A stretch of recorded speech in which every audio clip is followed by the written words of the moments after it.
오늘은 마태복음 9장부터 15장까지 보시도록 하시겠습니다. 마태복음 9장에서부터 15장 오늘 말씀 볼 때요, 저희들이 그동안 봤던 산상수훈 중심 이쪽은 빼고 난 나머지 예수님의 살았던 그 모습들을 간단하게 살펴보도록 하겠습니다. 잠깐 기도하고 말씀 보겠습니다. 아버지 하나님, 하나님께서 사랑하셔서 구원의 길로 불러주신 귀한 생명들이 이 세상 바쁜 생업 가운데서도 하나님을 사모하는 마음으로 이 자리에 나왔습니다.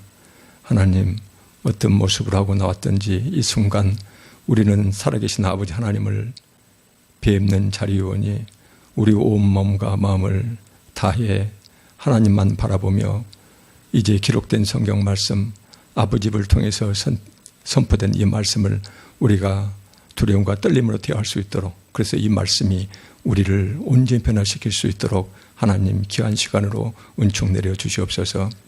특별히 우리 형제 자매들 가운데 몸과 마음이 불편한 형제 자매들이 있습니다. 하나님, 지금 이 순간 그들을 찾아주시고 그들을 어루만져 주시고 아픈 모든 부위들을 깨끗이 낫게 하여서 기쁘고 즐거운 마음으로 우리가 함께 예배드릴 수 있도록 하나님 도와주시옵소서. 감사드리며 예수님 이름으로 기도합니다. 아멘. 우리는 주 예수님의 이 제자로 부르심을 받는 사람들이거든요. 이 제자라는 것은 그때 당시 히브리에서는 이제 유대민족에 있어서 제자란 어떤 의미냐면은 스승이 하는 생각과 말과 행동, 스승의 마음의 생각과 말과 행동과 모든 삶을 그대로 본따라 살아가는 이런 자들을 어떤 사람의 제자 이렇게 얘기를 합니다. 그래서 오늘 이 말씀은 예수님께서 우리를 제자 삼으셨는데 우리가 마태복음이 이제 다 기록되는 28장 맨 끝에 보면은요, 예수님께서는 그때 당시 유다를 제한 11명의 제자를 불러 모으시고 그 다음에 그 제자들에게 당부하셨던 말씀이 있거든요. 그래서 그 말씀을 우리가 한번 살펴보시게요. 왜 그러냐면은 예수님께서 11사도들에게 당부하셨던 그 말씀은 지금 오늘 우리 예수 그리스도를 믿고 그 제자된 삶을 살아야 될 우리한테 하신 말씀과 똑같은 의미를 가지고 있기 때문에 그래서 그 말씀을 간단히 한번 살펴보시게요. 28장 16절에 이런 말씀이 있습니다. 11 제자가 갈릴리에 가서, 마태복음 28장 16절입니다. 예수께서 지시하신 산에 이르러 17절에 예수를 배웠고 경배하나 아직도 의심하는 사람들이 있더라. 성경에서는 이상하니 여기서 의심하는 사람들이 있다, 이제 이 표현을 쓰고 있어요. 그럼 18절에 보니까는 예수께서 나와 말씀하여 이르시되 하늘과 땅의 모든 권세를 내게 주셨으니, 하나님께서 지금 우리에게 명령하고 당부하고 계시는 그 예수님께 하늘과 땅의 모든 권세를 주님께 주셨다, 그 말이거든요. 이 말씀은 우리 삶에 적용하게 보면은 우리의 이 생에서 우리의 온 삶과 그 다음에 우리가 이제 나중에 결국 부딪히게 될 최후 심판과 그 다음에 구원, 그 다음에 이 지상이 이루어질 하나님 나라에 관한 모든 권세를 다 지우고 계신 분이 지금 이 명령을 하고 계시거든요. 그래서 그때 당시에는 11사도지만 지금 우리한테 주시는 말씀과 똑같은 이런 명령이다, 이렇게 우리가 받아들여야 될 것 같습니다. 그러면서 19절에 보니까는 그러므로 너희는 11사도입니다. 오늘날로 말하면 우리는 예수 그리스도 믿고 예수 그리스도 제자된 삶을 살아야 될 우리 자신들입니다. 너희는 가서, 항상 예수 그리스도 이 제자들은 모이면은 하나님의 말씀을 받고 변화되면 반드시 흩어지게 되어 있거든요.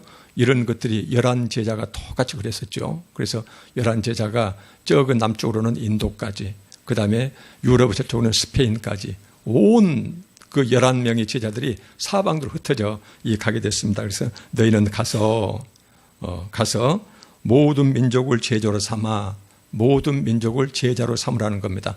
여기서 제자는 당연히 목회자의 제자가 아닙니다.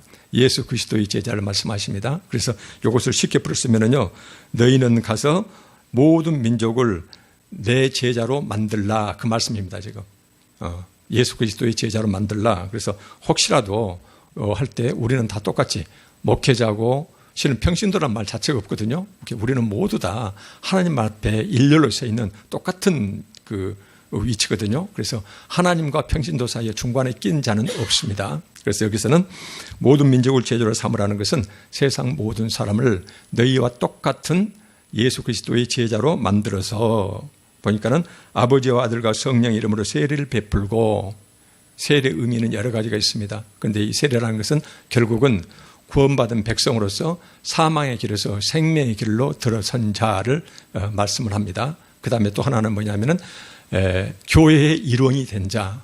그래서 우리가 전에 말씀드렸죠. 초대교회에서는 보통 2년 반에서 3년 동안 각종 교리 공부요. 근데 이 교리 공부는 지식 공부가 아니고 삶의 변화를 수반하는 이런 말씀을 전부 다 배우고 난 다음에 옆에서 증인이 있어가지고 배운 대로 살아가는가를 반드시 확인을 합니다. 그래서 그 사람이 성경에서 예수님이 명령하신 대로 살아가는 모습을 보았으면은 증인이 증언을 해주면은, 그러면은 그때 그 사람은 세례를 받게 되거든요. 세례를 받고 그때 이제 정식으로 우리 같으면은 이 예배당 본당에 들어와서 함께 예배를 드리는 자. 옛날에는 본당에 들어와서 예배 드리는 것이 그렇게 결코 쉽지가 않았었어요. 지금은 그렇지 않지만은, 그래서 세례를 받았다. 이것은 교회의 교인이 되었다는 소리고, 다른 말로 말하면 생명의 길로 들어선 자. 그래서 세례를 베풀고, 20절에 보니까는 내가 너희에게 분부한 모든 것, 내가 너희에게 분부한 모든 것, 이것은 너희에게 명령한. 그래서 예수님은요, 제자들에게 명령하실 때 말로만 가르친 것이 아니고 반드시 당신이 말씀하시는 바를 온 삶으로 살아내셨거든요. 이렇게 살아가는 모든 모습과 일치되는 말씀을 하셨거든요. 그래서는 분부한 모든 것은 내가 살아왔던 모든 삶의 흔적들, 삶의 모습들, 이것을 가르치라는 것이거든요. 그 다음에 가르치는데 절대로 지식으로 끝나질 않습니다. 보니까 어때요? 지키게 하라, 순종하게 하는 것이거든요. 그래서 제자들의 경우는 먼저 예수 그리스도의 삶의 모습을 그대로 본따라서 그분이 했던 생각, 그분이 했던 말, 행동, 그분의 삶을 그대로 그 족적을 따라서 계속 살아가고, 자기한테 먼저 그렇게 한 다음에 그 다음에 모든 민족으로 흩어져서 그들을 예수 그리스도의 제자로 만든 다음에 자기가 똑같은 제2의 제자로, 예수님의 제자로 만든 다음에 자기가 사는 것처럼 예수님의 본을 따라서 살아가는 자기의 삶의 모습처럼 그들도 그렇게 살아가도록 가르치고 지키게 하라는 것, 반드시 순종하게 하라는 것이거든요. 그래서 복음 전도라는 것은요, 지식을 전파하는 것이 아닙니다. 반드시 그 지식대로 순종하고 살아내야 될, 그래서 가르치고 지키게 하라. 그러면서 그렇게 하면은 볼지어다 그런 자들에게 내가 세상 끝날까지 너희와 항상 함께 있겠다. 이 약속을 지금 해주고 계십니다. 그래서 여기에서는요, 이 본문은 이제 그대로 우리가 이제 예수님의 제자된 삶으로서 우리가 먼저 힘써서 예수님의, 지금부터 이제 살펴볼 예수님이 어떻게 사셨는가, 그 삶의 모습을 우리 삶 가운데서, 우리 삶의 자리에서 그대로 실천하도록 노력을 하고 한 다음에, 두 번째로 우리는 끝없이 흩어지면서 세상 사람들을 그 예수님의 제자 만들어서 그들도 똑같이 예수님처럼 살아가도록, 그래서 그들이 모이는 이 땅에 하나님 나라가 이루어지도록 이것을 우리가 전파하고 가르치고 지도해야 될 그런 위치에 있는 자들이 지금 먼저 부름받은 우리들이다. 지금 그 말씀이 되겠죠. 그런데 여기서 본문 말씀 중에서요, 17절에 왜 아직도 의심하는 사람들이 있더라라는 이 말을 여기다가 끼워 넣었을까요? 여기서는 예수님께서는 의심하는 자들한테도 구분하지 아니하시고 똑같이 확신하는 제자들과 의심하는 제자들한테 똑같은 명령을 두고 계시거든요.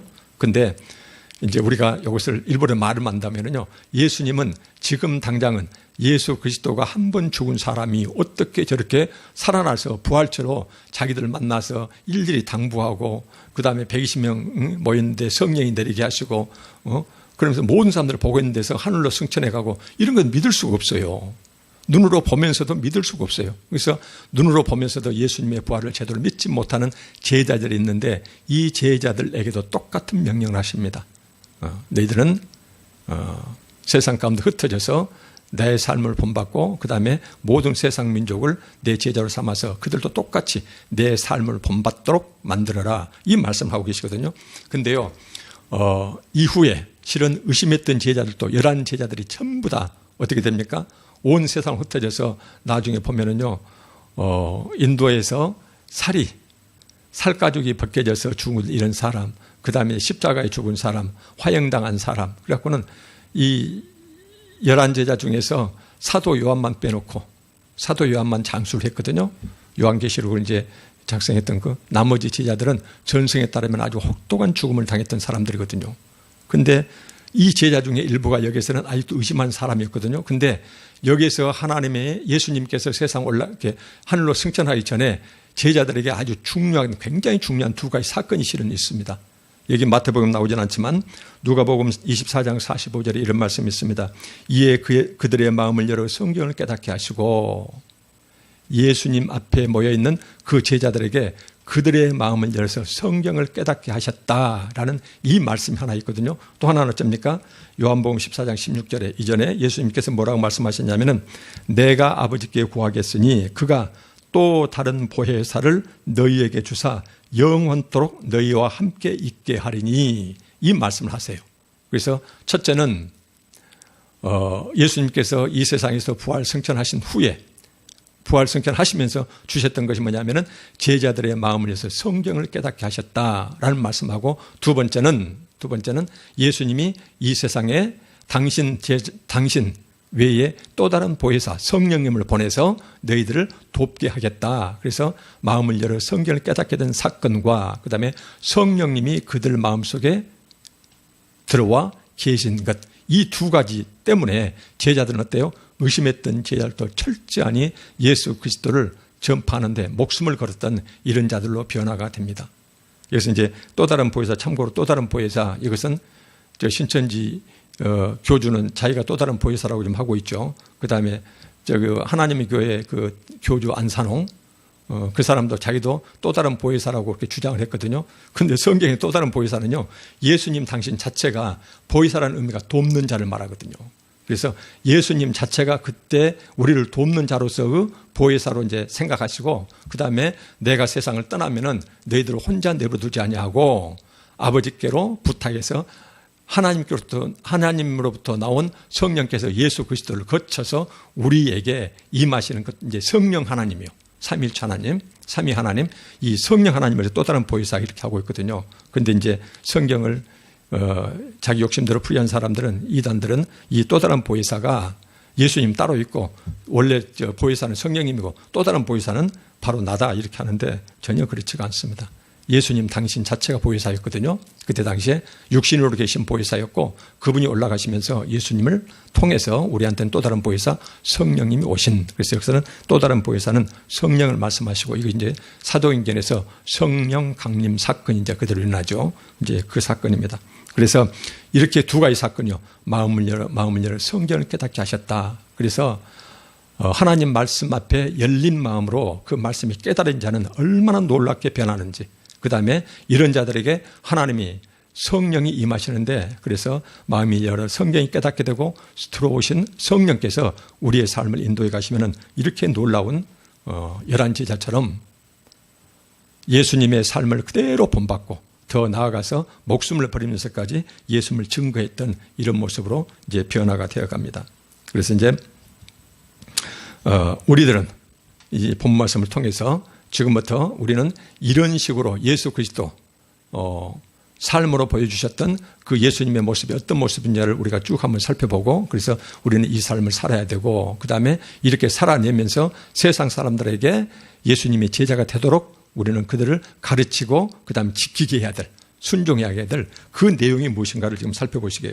그래서 우리는 반드시 우리가 지금부터 바라보는 것은 우리가 본받아야 될 것이고, 그 다음에 세상 사람들한테 가르쳐서 그들도 본받게 해야 될 그 내용들입니다. 마태복음 9장을 보겠습니다. 9장 9절에요. 잠깐 보겠습니다. 예수께서 그곳을 떠나 지나가시다가 마태라 하는 사람이 세관에 앉아있는 것을 보시고 이르시되 나를 따르라 하시니 일어나 따르니라. 첫째, 여기서 보니까 제자를 선택했는데요. 그냥 제자가 아닙니다. 누구예요? 세리였어요. 세리. 그때 우리가 여러 번 말씀드렸지만은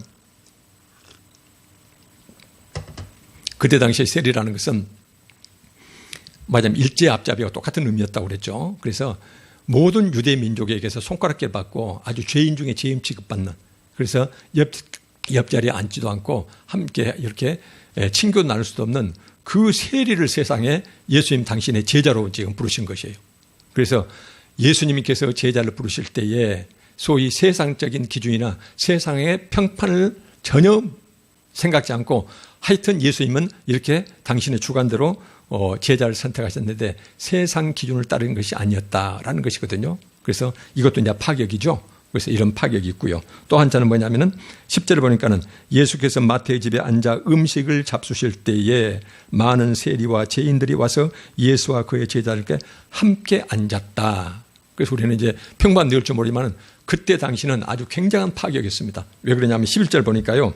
바리새인들이 보고 그의 제자들이 이르되 어찌하여 너희 선생은 세리와 죄인들과 함께 함께 식탁에 앉았느냐라고 문제 삼고 있거든요.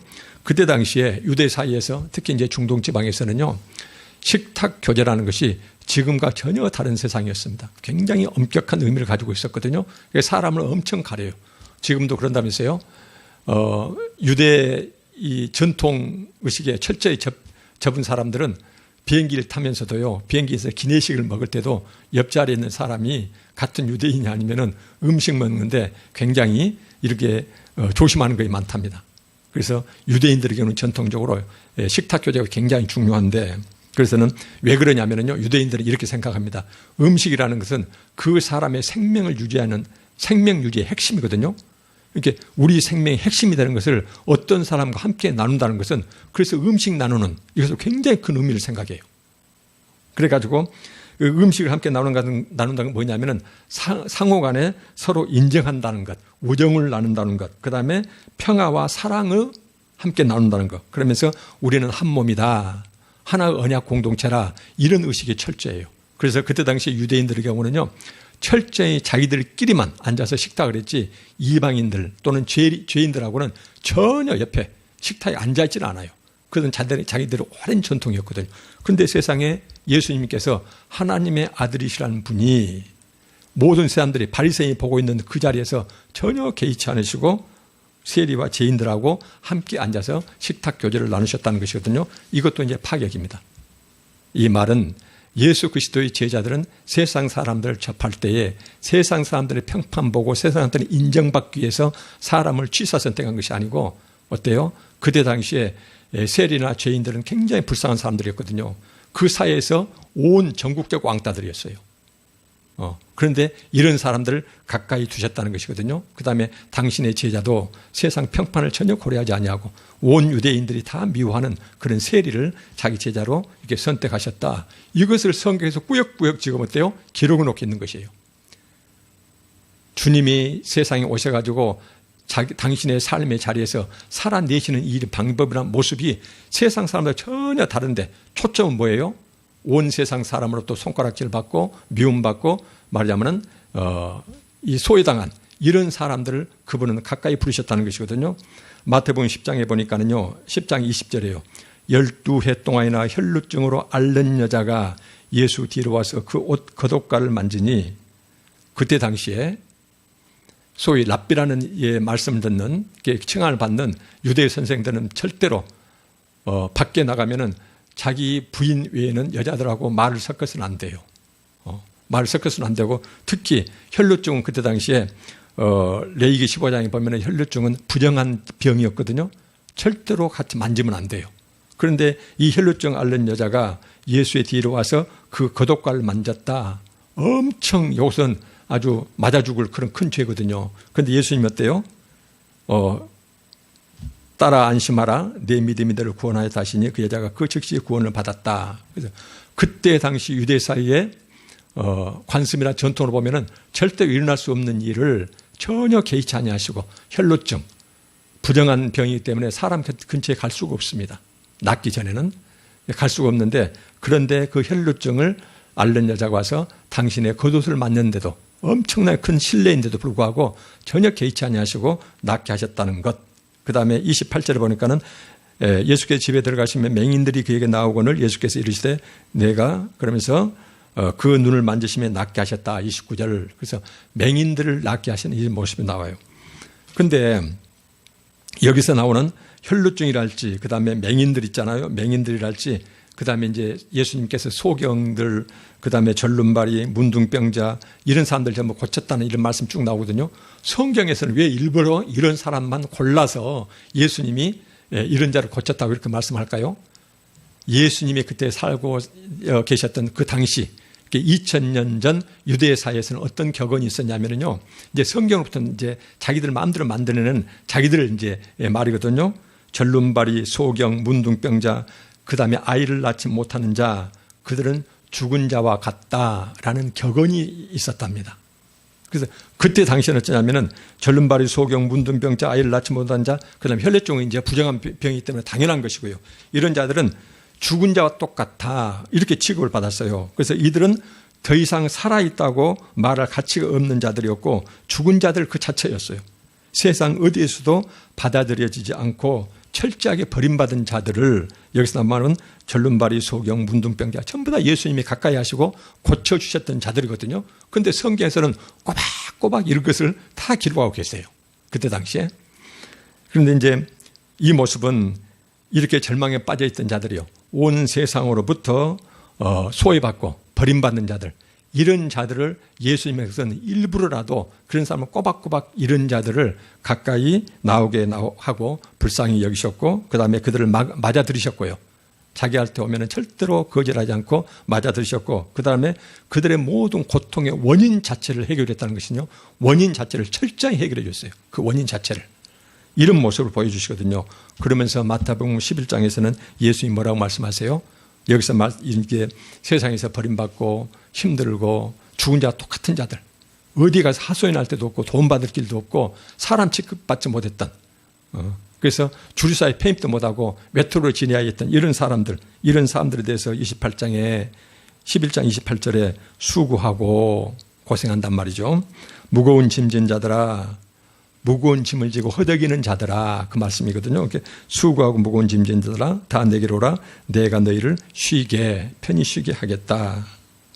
그래서 이 말씀은 지금 10장 11장에서 계속 연결이 됩니다. 전부 다 여기서 구체적으로 지목된 그 대상들은 유대 사이에서 철저히 죽은 자 취급받고 부정하기 때문에 사람 옆에 근처에 와서도 안 되고 말을 전때 섞어서도 안 되고 이런 자들이요. 특히 이제 문둥병자는 눈에 보여서도 안 되거든요. 그래서 문둥병자는 쫙 혼자 있다가도 다른 사람들이 모르는 사람 자기한테 접근하면은 이 사람들은 의무가 있어요. 큰 소리로 나는 부정한 자 문둥병자입니다 소리쳐야 돼요. 그래서 그 사람을 하여금 피해가도록 이제 그런 사회였어요. 근데 성경에서는 전부 다 그런 자들만 골라서 예수님이 꾸역꾸역 만나주시고 고쳐주시고 그들을 전부 친구 삼아주시고 이런 모습이 계속 나온다는 것이죠. 이것은 뭐예요? 우리가 배우고 가르쳐야 할 내용들이거든요. 우리 삶 가운데서 우리가 실천해야 될 내용들이거든요. 그러면서 예수님께서 일부러 너희들처럼 세상 가운데 버림받고 사람 취급받지 못하는 죽은 자 취급받고 있는 수고하고 무거운 자들아, 전부 다 너희는 세상 버림받았지만 나한테 오너라. 그러면은 내가 어떻게 해요? 너희를 편히 쉬게 하겠다. 어떻게 해요? 29절에 보니까는 나는 마음이 온유하고 한없이 부드럽고 따뜻하다. 겸손하니 너희들하고 똑같은 눈높이다. 그 말이죠. 겸손하니 나의 멍에를 베고 내게 배우라. 그리하면 너희 마음이 쉼을, 안식을 얻을 것이다. 나의 멍에를 맨단 말이에요. 예수 그리스도로 당신에게 불러온 다음에 나의 멍에를 매라는 것이거든요. 그때 당시 우리가 잘 알다시피 중동 지방의 멍에라는 것은 반드시 소 2마리가 매는 멍에였거든요. 반드시 한 짝이 멍에를 이렇게 메고 갔어요. 우리가 이제 쟁기질 할 때 한국에서는 소 1마리가 끌지만 그것은 2마리가 항상 끌었거든요. 그러니까 여기서는 또 눈에 보이는 언어로 내가 내 멍에를 메고 있는데 그럼 한 사람 여유가 있죠? 내 옆자리에 네가 오라는 것이거든요. 그래서 내 멍에를 나한테 와서 나와 동행해라. 그럼 나랑 같이 멍에를 메자. 근데 어때요? 근데 내 멍에는 쉽고 메기도 쉽고 내 짐도 그렇게 가볍단다. 왜 그래요? 예수님 전부 힘쓰시거든요. 예수님 모든 걸 당하시거든요. 그분은 우리 죄를 위해서 목숨까지도 내주신, 우리 죄값을 다 주신 분이거든요. 그래서 너는 세상 가운데 살 때 힘들고 어려울 때, 죽도록 힘들고 어려울 때, 그때 너 혼자 있지 말고 나를 찾아오면은 그러면은 내 멍에를 같이 매자. 내가 힘들 테니까 너는 신용만 하고 따라오너라. 이제 그 말씀이죠. 여기서 이런 말씀하고 계시는 거거든요. 그러면서 이제 내 멍에는 매기도 쉽고 내 짐은 그렇게도 가볍단다. 이 말씀이요. 그래서요, 우리가 세상 살아가면서 실은 힘들고 어려운 일을 만날 수가 있습니다. 어디에 보니까 그런 글이 있더라고요.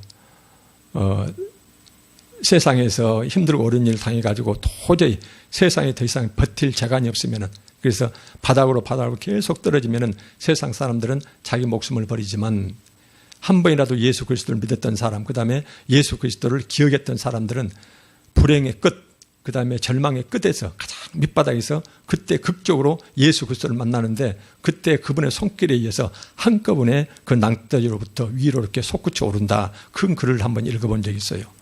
그래서 세상 사람들은 불행의 끝에서 도울 자가 없으니까 끝까지 혼자 견디다가 혼자 그렇게 쓸쓸히 마감하지만, 그러나 예수 그리스도 안에서는 이 세상에 우리가 어떤 고통을 당한다 하더라도 그 고통 끝에서 우리가 예수님을 뵙게 되고, 예수님만 뵙게 되면은 꼭 우리가 보면은 세상적으로는 이해할 수 없는, 꼭 예수님의 여기서 그 멍에를 함께 맨 것처럼 그 짐이 가벼워지고, 어느 날 갑자기 이제 그래서 성경에 그렇게 말씀하시잖아요. 내가 너희 앞에 생명의 길과 사망의 길을 두었다. 그러면서 너희들은 생명의 길을 택하라. 그런데 그 생명의 길 끝자락에는 그 주님 앞에 충만한 기쁨과, 늘 우리가 했던 말씀입니다. 충만한 기쁨과 영원한 즐거움이 그쪽으로부터 흘러나온다는 것이거든요. 그래서 이 충만한 기쁨과 영원한 즐거움은 세상에서 조건 갖췄을 때 얻는 세상 것과 비교할 수 없다는 것이에요. 그렇게 힘들고 어렵고 불행 끝에서 주님 만나서 그분께 다가설 때 그분으로부터 오는 이 기쁨과 즐거움은 세상 것하고 비교할 수가 없다. 세상 조건이 주는 것하고는 비교할 수가 없다. 이런 말씀들이요. 그래서 이제 여기까지 보면은 우리가 실은 상당히 많은 분량에서 계속 건너뛰었거든요. 계속. 근데 여기서 중간중간에 보면은 이렇게 그때 당시에 이 낮고 천한 자들, 심지어 죽은 자 취급받았던 이런 사람들마저도 주님께서는 그렇게 그들을 가까이 하시고 그들의 불행의 근원 자체를 해결해 주시면서 그들을 이렇게 함께 알아가면서 안고 이렇게 가르치는데, 심지어 어쩝니까? 그때 당시에 유대교의 종교 지도자들이요. 예루살렘 성전을 중심으로 살아갔던 소위 종교 귀족들, 사두개인들, 그 다음에 회당을 중심으로 종교 지도자 노릇을 했던 바리새인들에 대해서는 예수님이 혹독한 말씀을 하시거든요. 그러니까 보니까는 세상 그 판단 기준은 너무나 달라요. 예수님 같은 경우는. 그래서 사두개인이나 여기는 제사만 하나님께 잘 때리면 모든 게 괜찮다는 자들이고, 그 다음에 바리새인들, 입만 열면은 하나님 말씀이 줄줄줄 나오지만 그 말씀 어때요? 지시로 끝나고 사람 모인 데서는 항상 윗자리 탐하고, 그 다음에 사람들한테 랍비라 칭함받기 좋아하고, 사람 위에서, 그러면서 여기에서 예수님한테 다가섰던 이 모든 혈루증 부정하니까 옆에 오도 못하게 해요. 그 다음에 세리와 죄인들, 그것은 옆에 끼도 못하게 해요. 그건 죄인들이거든요. 버림받은 자들이거든요.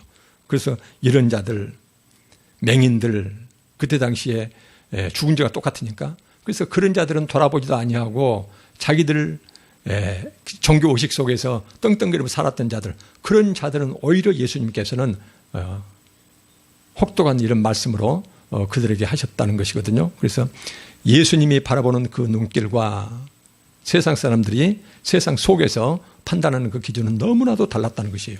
이 말씀들에서 하나하나 나오는데, 우리가 그때 당시에 문화와 관습을 알고 있다면 성경에서 꼬박꼬박 지적해서 나오는 예들이요, 어쩌면 하나같이 전부 다 반대 경우예요. 그때 사이의 반대 경우들, 이런 경우들만 지금 쭉 나오고 있습니다. 그런데 심지어 우리 15장으로 건너뛸게요. 15장에 가면은요, 이제 극적인 경우가 나타나요. 아무리 지금까지 했다 하더라도 그 사람들 전부 다 나름대로 유대인들이었거든요. 유대인들의 세리였고, 유대인들 중에 맹인들이었고, 유대인들 중에 소위 이제 죄인들이었고, 그 다음에 이제 이런 사람들이었는데, 여기 보면은요, 우리가 잘 알고 있는 이제 가나안 여인이요. 그때 당시에 가나안은 이스라엘 민족이, 이렇게 유대 민족이 모든 이방 민족들을 개 취급했지만 특히 그 중에서 이 가나안족은 아주 원수처럼 생각했던 그런 자들이었거든요. 그런데 여기에서는 참고로 그때 이제 유대인 사이에서는 밖에서는 여성 함부로 만나면 안 된다고 그랬죠. 말도 함부로 나누면 안 되고 그런 정도로 성찰이 심했던 사이였어요. 그런데 여기에서 보면은 15장 21절에 보니까 이런 말씀이 나오거든요. 예수께서 거기서 나가사 두로와 시돈 지방으로 들어가시니, 지금 해변가입니다. 저 북쪽 가시니 15장 22절에 가나안 여자 하나가 그 지경에서 나와서 소리질러 이르되 다 주 다윗의 자손이여 나를 불쌍히 여기소서 내 딸이 흉악하게 귀신 들렸나이다 라고 하되 이 말씀이 나와요. 이 말씀이 나오는데 23절에 보면 예수님의 반응이 나오는데 여기 보면은 예수님께서 3번에 걸쳐서 거절하는 모습이 나오거든요. 보니까는 23절에 예수께서 한 말씀도 대답하지 아니하시니 그 여성은 지금 이 여성은 자기 딸이 흉악한 귀신 들려서 죽게 되었는데 지금 눈에 보이는 것이 없거든요. 그래서 뒤에서 막 고래고래 소리 지르면서 예수님한테 막 도와달라고 소리치는데 예수님 한 말씀도 아니하시니 여기서 뭐예요? 명백하니 1차 거절을 하고 있다 그 말이거든요. 제자들이 와서 청하여 말하되 그 여자가 우리 뒤에서 소리를 지르오니 그를 보내소서. 24절에 예수께 대답하여 이르시되 나는 이스라엘 집에 잃어버린 양 외에는 다른 데로 보내심을 받지 아니하였노라. 내 주 목적은 유대인들이지 이방인들이 아니다. 그래서 또 한 번 이렇게 거절을 해요. 거부하고. 그런데도 여자는 한 번, 두 번 대답도 없지. 거기서 나는 유대인들이 내 대상이지 저는 이방인들은 내 복음 전파의 대상이 아니다 했으면 돌아갈 법도 한데 25절에 보니까는 여자가 와서 예수께 절하며 이르되 주여 저를 도우소서. 드디어 예수님 앞에 엎드려서 절하면서 도와주십시오. 26절에 대답하여 이르시되 자녀의 떡을 취하여 개들에게 던짐이 마땅하지 아니하니라. 그때 당시에 혈통 구원론이었죠. 혈통. 그래서 아브라함의 혈통 위에는 전부 다 개 취급했던 그런 사이였거든요. 그때는 말씀드렸지만 개라는 것은 지금 사이의 개하고 전혀 반려견하고 전혀 틀립니다. 그때는 아주 불행한 짐승이었거든요. 그래서 유대 사회에서는 개하고 절대 같이 살지 않았어요. 나중에 히람 문화가 들어오면서 그리스 문화가 들어오면서 그리스인들은 개를 함께 이렇게 생활을 했거든요. 그래서 그리스 문화가 들어오면서 유대인들한테 그 사회에서 히랍인들이 개를 데리고 살았지만 유대인들의 경우는 아주 분양한 짐승이기 때문에 절대로 개들하고 함께 살지를 않았어요. 그래서 여기 보면은 그런 의미에서 개들에게 던짐이 마땅하지 아니하니라. 3번째로 거절을 하고 계신 거거든요. 그런데 이제 여기서 보면은 그 사랑 많으신 하나님이 예수님께서 어떻게 해서 이렇게 해서 이미 예수님께 다 아시는데 딸이 예수님 아니면은 그 딸을 위험에 처한 그 딸을 어떻게 할 줄을 모르고 딸의 생명을 구하기 위해서 이렇게 막 줄뚱살뚱 모르고 모든 창피 다 무릅쓰고 이렇게 달려드는 이 여성을 예수님께서 왜 3번이나 걸쳐서 이렇게 거부하고 무시하셨을까? 이제 어찌 보면 극적인 반전이죠. 여기 보면은 27절에 보니까 여자가 이르되 주여 올소이다마는 개들도 제 주인의 상에서 떨어지는 부스를 먹나이다 하니 그때도 우리가 한번 이 말씀 나눴는데 제가 굉장히 좋아하는 말씀입니다. 우리가 사실 기도할 때요. 나름대로 우리가 어떻게 이제 주님 앞에 나름대로 신앙생활 한다고 하지만 주님 눈에 볼 때에 내 모습이 어떤 모습일까? 그 다음에 나도 모르는 내 마음속에 깊고 깊은 내면의 동기는 어떤 동기에서 내가 이런 말하고 이럴까? 그분은 전부 다 나를 알고 계시거든요. 그러면 어쩌면은 나는 걔만도 못한 존재일 수도 있겠다. 그 생각이 들어요. 근데 이제 마음이 소원이 있고 기도하고 그럴 때는 제가 이제 즐겨 쓰는 말씀이 오고 있습니다. 이 가나안 여인처럼 주님, 개들도 제 주인의 상에서 떨어진 부스를 먹는다는데 주님의 상에서 떨어진 부스이라도 좀 먹을 수 없을까요? 이제 이런 식으로 저도 함께 실은 기도를 해요. 왜냐하면 저는 굉장히 이 말씀에서 저는 그 은혜를 받았거든요. 여기서 보면은요, 주여 올소이다마는 개들도 제 주인의 상에서 떨어지는 부스를 먹나이다. 저 개 취급에도 좋습니다. 근데 주님 아니면 내 딸이 살아날 가망이 없습니다. 여기서는 내가 개 취급을 받든 어떤 취급을 받든 그런 하여튼 주님 내 딸만 살려주세요. 그래서는 자녀 불행 앞뒤 지금 보이는 것이 없는 한 여성의 지금 절규거든요. 오직 저분밖에는 내 자식을 구원해 줄 사람이 아무도 세상에 없어요. 마지막 희망이에요. 그러니까는 죽기 살기로 오직 주님만 바라보고 지금 매달리는 이방인 여인 이 불쌍한 모습이거든요.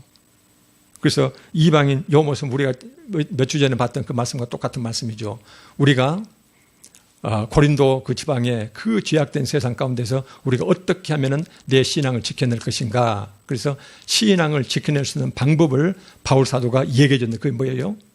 오직 예수 그리스도만 표대 삼고 아무도 더 바라보지 말고 예수님만 바라보고 줄기차게 뛰어가라는 것이거든요. 절대 한눈 팔지 말고 똑같은 말씀이에요. 여기시죠. 가나안 여인은 아무것도 눈에 보이는 것이 없거든요. 예수님만 모든 해결책이거든요. 예수님만 가서 쫓아가서 예수님만 엎드리는 것이에요. 계치기에도 좋고 나한테는 어떻게 해도 좋습니다. 그런데 내 죽어가는 딸만 살려주십시오 라고 지금 하고 있거든요. 보면은 우리가 부모가 되어 보면은 얼마나 절절한 심정이었을까. 28절에 보니까는 이제 극적인 대답이죠. 이에 예수께서 대답하여 이르시되 여자여 내 믿음이 크도다. 그때 말씀드렸지만 내 믿음이 크도다인데 여기서 밋밋하게 번역이 되어 있어요. 내 믿음이 위대하고도 위대하다라는 말씀이세요. 여기에서 내 믿음이 위대하다. 그러면서 내 소원대로 되리라 하시니 그때로부터 그의 딸이 나았다라는 말씀이 나옵니다. 여기에서 우리가 그때 당시 예수님처럼 초능력적으로 말씀 한마디로 병자를 낫게 하고 죽은 자를 살려내고 이렇게 할 수는 없지만 지금 예수님께서 어떤 삶을 살아나가시는가 이것을 우리가 지금 보고 듣고 배워야 될 그런 내용들이거든요. 철저하니 예수님이 누구를 만나서 그들에게 어떤 일을 하셨는가, 그 다음에 어떤 말씀을 하셨는가 이것들을 우리가 이제 면밀히 살펴야 될 마태복음의 내용들이거든요.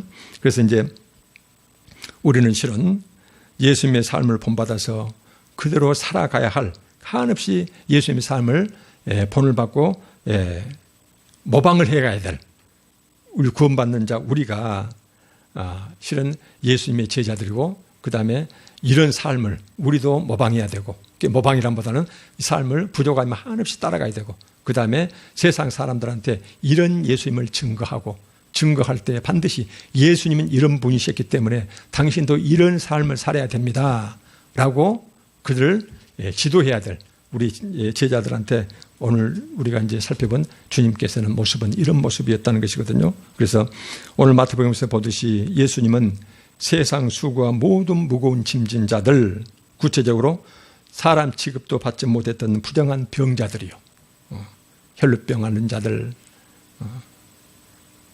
그 다음에 이제 이런저런 병들, 그 다음에 온 세상이 다 손가락질하는 세리와 죄인들, 심지어 개취급당하던 이방 가나안 여인들까지도. 그래서 어찌 보면 그때 당시에는 가장 천하고 낮고 그래서 온 세상으로부터 이렇게 버림받는 이런 사람들의 친구가 되어주시고 그 다음에 그들의 고통의 원인을 그 원인 자체를 절대로 지나치지 아니하시고 그 원인 자체를 근본적으로 좀 치료를 해줘가지고 다시는 그 불행을 겪지 않도록 이렇게 치료를 해주시고 그들을 돕고 그들과 함께 식탁교제 함께 이렇게 살아갔다는 것이거든요. 그래서 이런 불쌍한 사람들을 항상 주님께서는 불러오셔서 문제를 해결해 주시면서 나와 함께 살아가자, 나와 함께 동행하자. 그러면은 네 삶의 무거운 짐, 수고와 무거운 짐을 내가 전부 내 멍에로 감당해 주겠으니 너는 그냥 내 옆에 따라 붙어 있으면 돼. 그 말씀이거든요. 그래서 우리가 멍에라는 것은 반드시 두 사람이 메고 가는 것인데 예수님이 내 멍에를 메고 그것은 나머지 한 자리를 우리를 부르신다는 그런 말씀으로 우리가 생생하게 그림 언어로 이해했으면 좋겠습니다. 그 모습을 상상하고 그래서 있는 거 보면은요, 그때 당시 아주 차라리 태어나지 말았어야 할 사람들, 불행한 사람들, 죽은 자 똑같이 취급받았던들, 그 다음에 온 유대사에서 왕따 당했던 이런 사람들, 소외받던 이런 사람들은 예수 그리스도를 통해서 자신의 모든 문제, 불행의 원인이 전부 다 해결되고 그리고는 이들에게 세상이 주지 못하는 새로운 기쁨과 즐거움의 이런 새로운 세상이 열린 이런 복을 받았거든요. 예수님. 그래서 예수님은 항상 자기 힘으로 살 수 있고 자기 떳떳하니 그 다음에 자기 자랑에 충만한 사람들은 그냥 내버려 두시고 세상에서 버림받고 힘들고 그래서 누구 도움 없이는 제대로 인간 대접받지 못하고 살아갈 그런 불쌍한 사람들, 그런 자들을 항상 그들 곁에서 그들을 불러주시고 그들을 챙기시고 그들의 모든 문제를 해결하시고 그 다음에 심지어 같이 멍에를 매주면서 그들의 불행을 혼자 손수 담당하셨다. 그 극이 바로 뭐입니까? 우리의 죄값으로 목숨까지 내주신 분, 육신을 가지고 살아가실 때 이 모습이 지금 생생히 계속 나오고 계신 거예요. 여기에서. 그래서 이런 것들은 우리가 그냥 그때 당시에 역사로 보지 마시고 우리는 제자들인데 반드시 예수님이 이렇게 삶으로 보여주신 그 모습을 우리는 반드시 본봐야 되고 본받고 나서 우리는 흩어져서 세상 사람들한테 이것을 가르치고 지키게 해야 될 그런 책무를 지고 있는 자들이다. 그러면서 또 하나 주의할 점이요. 교회 내에서 우리가 어른 노릇할 수도 있고요. 그 다음에 다른 사람들한테 인정받고 칭찬받을 수가 있는데 그때 이렇게 세상에 불쌍하고 이런 사람들을 죄인 취급하고 함부로 대하고 근처에 가지도 않았던 그때 당시에 종교 지도자들이요. 이런 자들은 하나같이 예수님한테 오히려 죄인 취급받고 이 사실이요. 아주 역설적인 이런 모습을 보면서 우리 자신을 한없이 또 살펴보는 그 다음에 겸손해지는 그런 계기가 됐으면 좋겠습니다.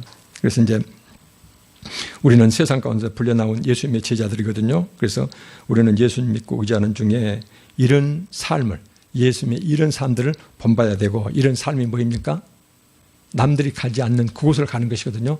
그 다음에 남들이 버려버린 그 사람들 곁으로 가져주는 것. 그래서 그들과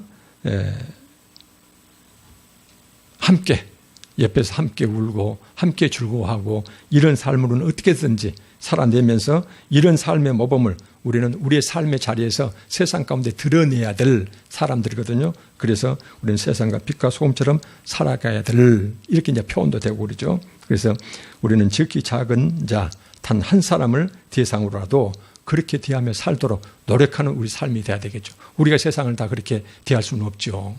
그러니까는 내가 살아가는 내 삶의 자리에서 누가 가장 힘들고 어렵게 살아가는가 그 사람을 찾아보고 그 사람에게 우리가 예수님처럼 그들의 벗이 되어주고 따뜻하게 인사해주고 서로 눈 맞춰주고 그 다음 내가 가진 거 있으면 함께 좀 나눠주고 이런 삶을 살아가는 것이 바로 주님께서 우리한테 요구하시는 이런 모습들이거든요. 바로 이것이 바로 뭐냐면은 예수님 믿고 거듭났다는 이 삶의 모습이에요. 그래서 예수님 믿고 거듭났다 이런 것은 우리가 예수님 믿고 거듭났는지 아는지 이것은 어쩌면 추상적이기 때문에 우리 눈에 보이지 않는 것들이거든요. 그런데 예수님 믿고 거듭난 자들은 반드시 이런 신앙 열매요. 초점은 우리 주변에요. 그 다음에 모습은 예수님처럼요. 이렇게 우리가 다는 못하지만 심지어 단 한 사람이라도 이렇게 대하는 것 자체가 이런 신앙 열매를 맺는 것 자체가 눈에 보이는 것이고 우리가 확인할 수 있는 것이거든요. 이런 자들이야말로 예수님 믿고 거듭난 자들의 눈에 보이는 신앙 열매다. 그래서 눈에 안 보이는 예수님 믿고 거듭났다는 것을 우리가 무엇으로 스스로 판단해 볼 것이냐. 그래서 우리는 끊임없이 내 삶 가운데서 이런 모습들이 나타나는가. 부족하면 부족한 대로 주님께 늘 간절히 구하면서 그런 자들로 변화되어가는 우리가 되었으면 합니다.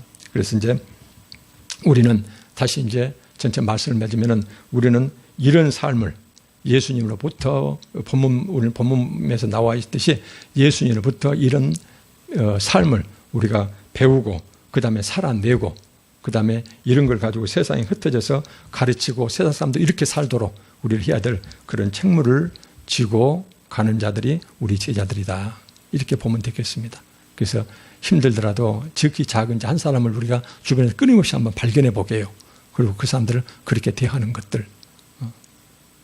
그런 삶이 됐으면 좋겠습니다. 기도하겠습니다. 아버지 하나님 감사합니다. 부족하고 흠 많은 저희들 불러 생명의 말씀을 대할 수 있는 이런 은혜를 주셔서 감사합니다. 예수님의 제자로 살아가야 할 저희들의 사명 깨닫게 하시고 복음서에 나타난 주님의 삶을 꼼꼼히 살펴서 우리도 주님처럼 우리 주변에 지극히 작은 자 단 한 사람이라도 그런 사회적 약자들을 도우며 살아가는 저희들이 될 수 있도록 힘을 주시고 변화시켜 주시고 우리 삶을 인도해 주시옵소서. 우리 주 예수 그리스도 이름으로 기도합니다. 아멘. 찬송가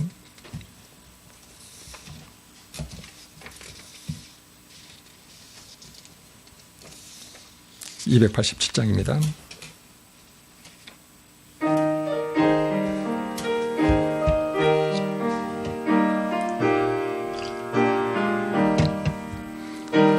그 앞에 나오면 세상 사랑 받으며 주의 봄에 안기요 편히 쉬리라. 우리 저만 믿으면 모두 구원 얻으며 영생 복락 면류관 확실히 받겠네. 예수 앞에 나와서 은총을 받으며 마음의 기쁨 넘치요 감사하리라. 우리 저만 믿으면 모두 구원 얻으며 영생 복락 면류관 확실히 받겠네. 예수 앞에 설 때에 흰 옷을 입으며 밝고 빛난 내 집에 길이 살리라. 오래 저만 믿으면 모두 구원 얻으며 영생 복락 면류관 확실히 받겠네. 아멘. 수요일 바쁜데 나오셔서 정말로 감사합니다. 그런데 이제 여러분들 혹시 좀 답답하시더라도요, 제가 좀 가입말 좀 할게요. 말씀드릴게요.